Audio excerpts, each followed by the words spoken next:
Okay, welcome back to the course. And this course will be elaborating on maps and dictionaries, right?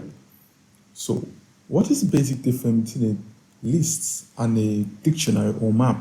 So, the basic difference between list and dictionary is that a list contains ordered collection of objects or data, right? But a map contains an unordered collection of data. So in maps, in your map, you have what's called an unordered collection of data, which means your data is not stored sequentially like in your list. So your list, for example, stores data, maybe 1, 2, 3. It stores sequentially. That means this one is 0, 2, 3, and you could retrieve items from the list. Once you know the index, you can retrieve items from the list. So for an example,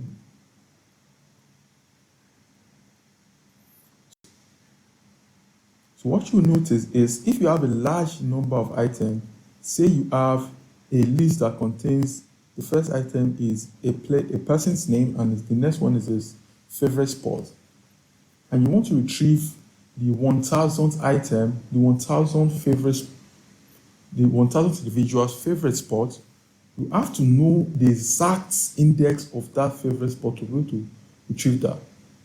That's where your dictionary comes in, right? Your dictionary, you simply store the value you want to retrieve using your key, which will be the name, then the value itself. And the way to create a list, you use your curly braces. Use your curly braces, then use your colon to separate your key, to separate your key from your values, right? So let's hop into our code and see how we can create a dictionary and also how we could get items from our dictionary. A list, we can't easily sort or index our dictionary, but we could easily sort and index our dictionary because it's ordered. We can just go through it using the numbers and we can sort it and index it and slice it into sections using the index. So let's just get started and understand how we can create our list.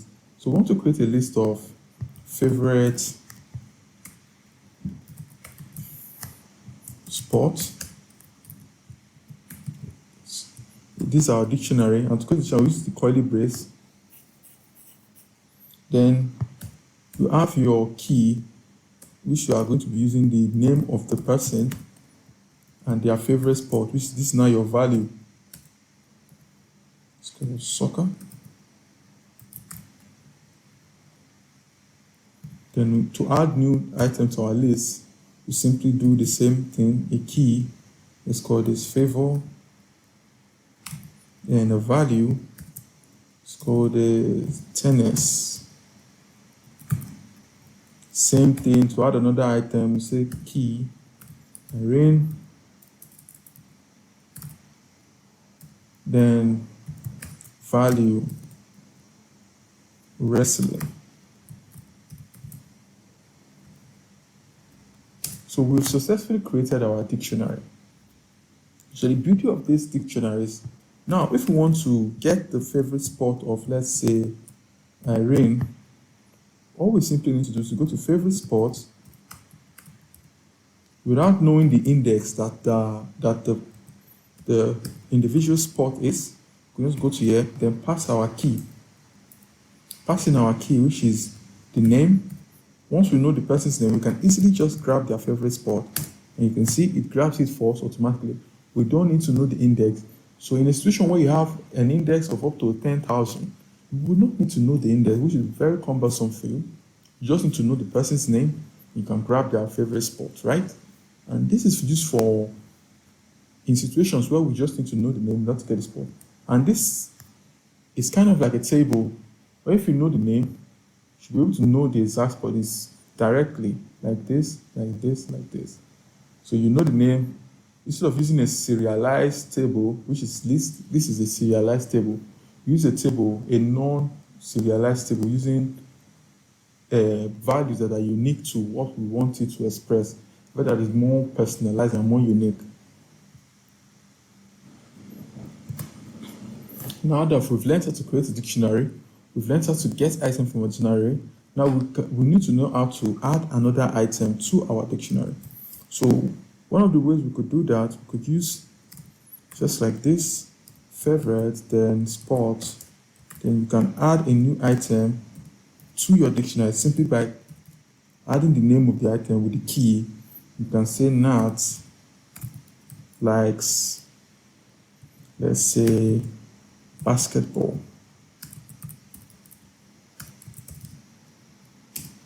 So once we print this out,